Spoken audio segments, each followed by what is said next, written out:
What is up, everyone? Don Chaos here, back with another album review. We are finally getting this review done.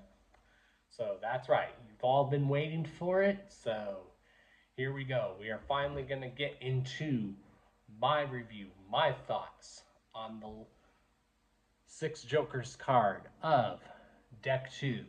That is The Naught, of course, by Insane Clown Posse. Now, it took I wanted to wait before I did my review on this album.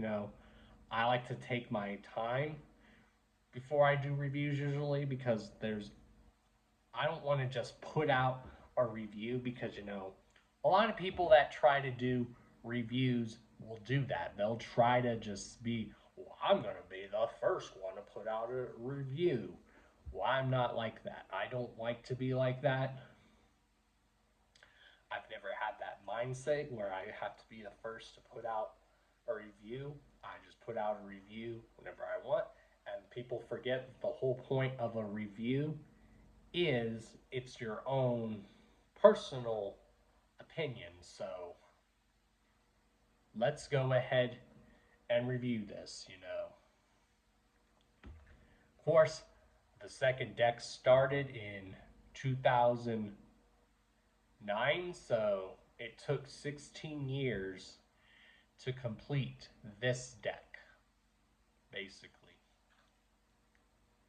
And all I can say is I really enjoy this release. I think people are missing the point of the album. And of course, before we get into the review, shout out to my sponsors, Blind Death Clothing. Make sure you check them out down below. Also get yourself some official Chaos strip. So yeah, let's get into the review.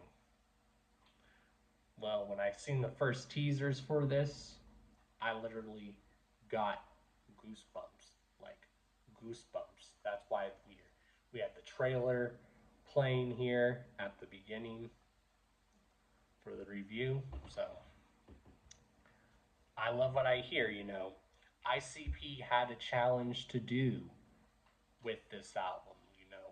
How do we make an album that has to deal with nothing, or an entity that has to do with nothing?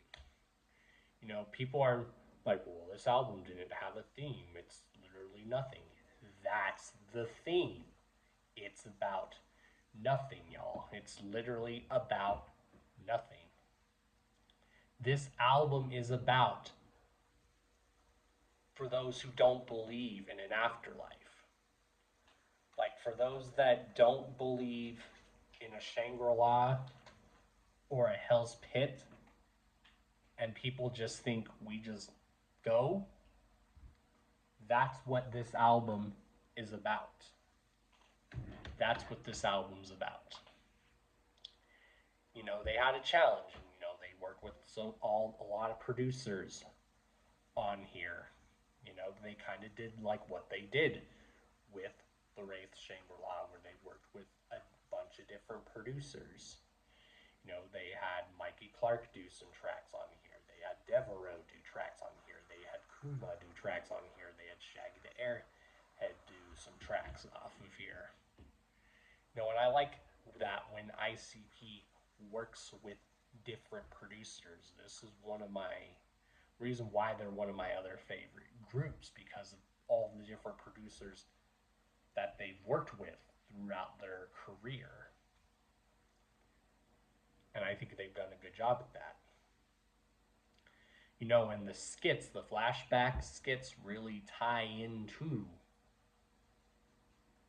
will be tied to, literally the second deck.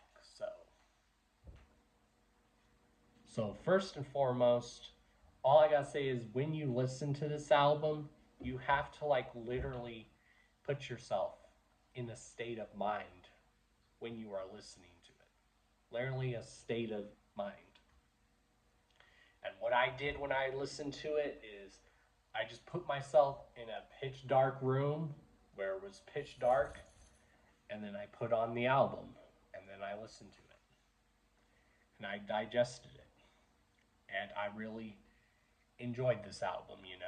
This album has a lot of mixed reviews, but I really enjoyed it. Like, I literally also, besides putting myself in a dark place while listening to it, I literally had to put myself in a state of mind mentally when I was listening to it. So you gotta like literally do that. You gotta like, and this, they, ICP has shown their different dimensions and layers once again on here, like they always do with each of their release. This is another reason why ICP has always been one of my favorite groups of all time, because their dimensions and their layers in their music. They'll have comedic music, clowny type music, basically. They'll have wicked shit, and they'll have deep, meaningful songs, and they'll have stuff that makes you think. They have so many layers to their music. And this is why they've been able to last for as long as they've had. They've had so many layers to their music ever since they've started. So, we go into the first track, which is the intro, which is just playing like flashbacks of previous songs from the second deck. So, and that's why I said the flashback like skits really tie into the theme of the album. And it has a clock ticking, and it really ties into the end of the last song, which is about, and then you go into the track, the title track, The Naught, which is explaining the meaning of the album. You're nothing. For if you don't believe there's a Shangri-La or Hell's Pit, you'll just amount to nothing if you don't believe in an afterlife. That's what this album is about. If you don't believe there's an afterlife, that is what this album is about. And many different cultures in the history of the world have always believed that there is another realm, that if you don't believe in an afterlife, that you do resort to nothing. And in other terms, in other cultures, that is known as the void, or a void, basically, which is just a place of nothingness, nothing. So, like I said, they had a challenge here about trying to do an album theme about nothing. They literally had the challenge. Anyone can usually do an album about Shangri-La, Hell's Pit, Heaven and Hell, but it's hard to do an album about a place or even an entity, another type of death that deals with nothing. So, and then you got the next track, which is called Watch Me, self-titled. Just watch what I do. Then you go into the next track, Everybody Dies, which is another callback to Everybody Rise, but in this case it says everybody dies, because at the end of the day, it's true. Everybody dies. It just matters of what you believe in. If you believe in an afterlife, if you don't, if you believe you go somewhere, if you don't think there's nothing. And that deals with time as well. Then you go into Happy Fun Day, which is like a Juggalo anthem. It's just like happy, fun day, Then you go into the next track, which is one of my other favorite tracks off of here. And I'll narrow it down to my favorite tracks off of here, because it was really tough for me to narrow it down, my favorite tracks off of here. It really was. But Only Wicked Shit, that song goes hard. ICP's verses are phenomenal on there. crazy insane. You know, they still can kick the wicked shit after all these years. Kuma murdered that beat. Murdered that beat. I love that beat. Like that song literally gives me goosebumps every time I listen to it, especially the last lyric where Violent J says, "I'll grow my dreadlocks back and drop fuck the world too." Oh, shit. Just ICP's wordplay on this album. Holy shit. Especially on the track Only Wicked Shit. Holy shit. Then you go into Flashback 1, which again plays tracks from the second deck, past tracks from the second deck. Then you go into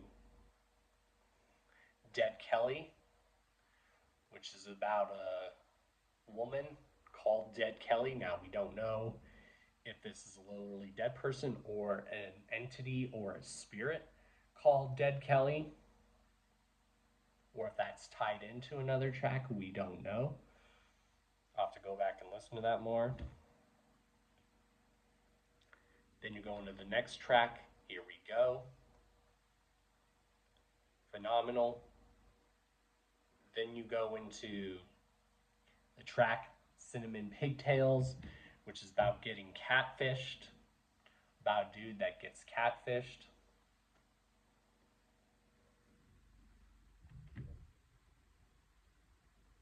Then you go into one of my other favorite tracks off of here, absolute favorite tracks. One of those deep, meaningful songs. If you like listen to the lyrics, the song is called I'm Still Breathing. I really love that song. I love the theme for it. It's about even if life seems shitty, just be glad you're still here and you're still breathing. I love that track. I hope they perform that song live. I would love to see them perform that track live. I'm Still Breathing with a live band. I think that'd be dope. I think that is definitely one of ICP's musical masterpieces. That's one of those tracks where you literally have to dig deep to what they are talking about in their music. Because ICP's always had deep, meaningful music for years. They've always had layers to their music. This is why they are one of my favorite groups of all time. Then you got the track Pop Out, which is supposed to be like a gift hyphy type song, but then you know the term pop out what it's about. So yeah. Then Flashback 2, again, playing previous tracks from the second deck. And then you got the track Throw It Up, which is basically another Juggalo get hype track. Then we go into the track Soft Pillow Man, which the term Soft Pillow Man is someone who acts like a hard ass but really isn't. Hence, Soft Pillow Man. Pillow hands, if anyone gets that. Then you go into the track I'm Fallen, which is basically fallen into pitch nothingness. And then at the end, it says the name of the Joker cards from the second deck, where thy unveiling would reveal the name of the Joker cards of that time.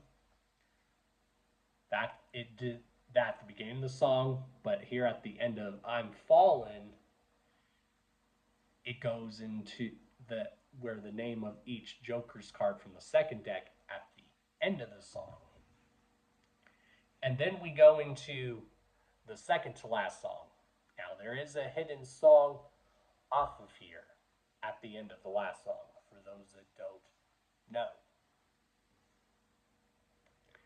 And that is the song While It Lasts. Everyone, there's a lot of emotion for this song that people are reacting to, and what I'm getting out of the song, I'm getting like the same vibes how people reacted to Thy Unveiling off of Shangri-La. People are like misinterpreting it, but instead of misinterpreting that lyric that was on Thy Unveiling, people are just hearing the instrumental and not hearing the song. Obviously, we know what the song is sampling, and I don't give a fuck. I love the track while it lasts. It's a great track. Take out the instrumental and listen to the lyrics, and you'll get the point of the song. Now, I actually enjoy the song because, yes, we obviously know it's sampling the track Africa, which I don't give a fuck. I grew up listening to that song, so I don't give a fuck.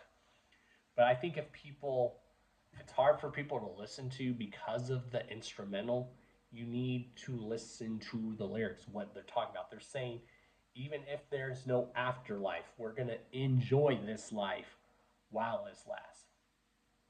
And then they're saying, also, twist and spin to the other side. Ain't no other side. Ain't no other side. Like I said, they had a challenge with this about doing... I mean, yeah, you can do an album about Shangri-La and Hell's Pit, Heaven and Hell, for those that believe in that.